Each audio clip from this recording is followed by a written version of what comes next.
What's good, man? It's AC Smitty, the cool guy. BCL1 Productions, you already know that's my nigga. He getting exclusive interview. When LA car renters, niggas don't even come back here. Niggas from the hood don't even get back here. So this finna be a movie, man. We finna make this shit legendary. Let's rock out. Better late than never. AC, DC, the #1 co-signer.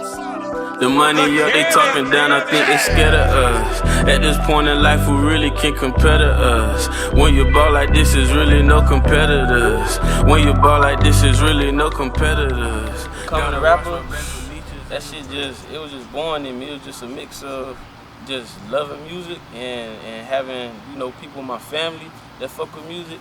It just came together. It was just like something pre-written. I didn't really make the call. It kind of made the call for me, and I just started rapping. Just wanted to make, you know, hear beats, make beats, and create content, and it just went from there. You know, just something that happened overnight, and I fell in love with it. What was the first rap that kind of stuck to you, and every time you hear it, you still kind of remember it to this day? Shit, I think my actual first rap I did was called Man on a Mission. I don't remember the whole rap, but I just remember the concept of it. I remember actually sitting there really writing it and really recording it for the first time. It was called Man on a Mission. That was like one of my first writing, penning down on paper and record the whole actual process of what I do every day now. And I probably was like, I don't know, probably about 10, 11, some shit. Okay. And you state that you're from Carver Ranches, and what is Carver Ranches? Where is that located? Carver Ranches. It's Florida, down South Florida. We used to be considered Hollywood. We kind of tied into Hollywood, but we're really independent. We got our own area. You know, right before Dade, between Dade and Fort Lauderdale. Broward County, for people who know what Broward County is, you know, 10, 15 minutes up the street from Pompano. You're a Kodak fan. It's 10 blocks, man. It's 10 blocks of real shit. We stand in the paint with any other city, any other town. We well known and respected, man. It's just a bunch of grimy, hungry young niggas that grew up in the streets. You know, some better than others, but it what made everybody what they is today. So I love the city. I never traded for the world. And then for a lot of music listeners that might not know who you are as an artist, how would you define yourself? Are you a lyrical artist? Are you a punchline artist? What's definitely wordplay for sure. I like to say wordplay because I do punchlines, of course. But, you know, lyrical is another sense too, playing with words. That's a whole nother category. So I'll say definitely wordplay artist. Plus, I like to create a vibe. All my music, I like to have a vibe, a certain natural tempo. But I really don't have a limit to what I do. But waking up out the bed, you're gonna get some smooth, laid back type shit. You can get in your car and ride, smoke one with a bitch and just cool out. And that's what I give off. That's what I want to remember that. And who would you say would be some of your biggest influences? Biggest influences, Currency, J. Cole's of the world, Jay-Z's of the world, Biggie. Want to go back old school. I'm a huge Fab fan. That's just off just straight rap shit. On the hood side of me, you know, I gotta fuck with Jeezy. You know, I gotta fuck with Boosie. You know, that's just to name a few. It's a lot of people that, you know, influenced me, you know, to rap and just, you know, made me love music. Okay.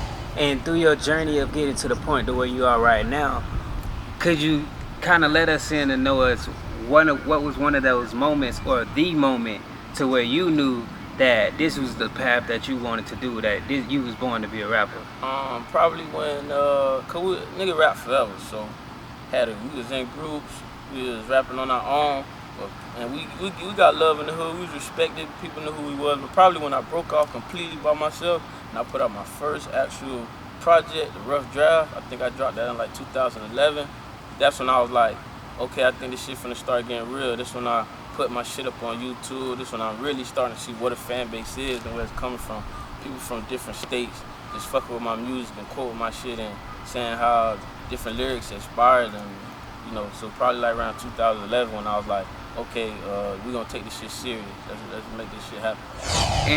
And a lot of people always see the glitz, the glams, the good aspect of it, but right. As an artist coming from the bottom, how do you cultivate a fan base? Like, it's tough, man, cause really people gotta like the music. It don't matter what you lay on paper, what beat you got. The people gotta fuck with it. They really make you who you are. So all you could do is just put it out there. Be confident in your craft, and you know what you put together, what you put your work into. Give it to the people, and then it's gonna. If it's real, they're gonna cling to it. So all I did was just put it out there, word of mouth, and I'm really laid back. I really barely even tell people I rap. But just through other people, like, oh shit, you gotta let somebody hear this. Oh shit, I let my dog hear this and he passed it. It kind of just spread on its own because I'm a real quiet guy. So I really didn't broadcast myself as a rapper. It's like if you knew, you knew.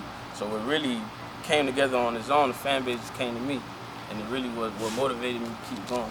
Okay, and what does your work aim to say when it's all said and done?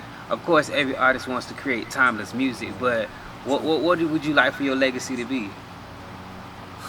That's a tough one. It's like I'm still transitioning as a person, so it may change tomorrow, you know, what I want to be remembered as. But right now, I want to be remembered as somebody, I don't want to say came from the bottom because that's real cliche, but just somebody who had a dream and made the shit manifest and with not much to work with, you feel me? Like I didn't have a whole bunch of money. I'm working regular 9 to 5, getting $8 an hour, but I just made sacrifices and disciplined myself to create something bigger than me. You gotta think, man, I'm gonna make $1 million this year.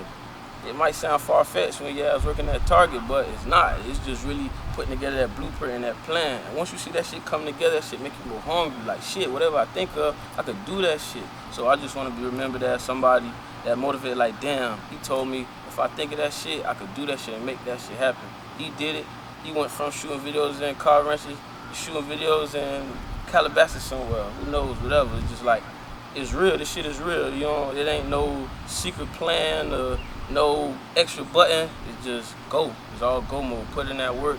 The universe gonna give back to you whatever you put out.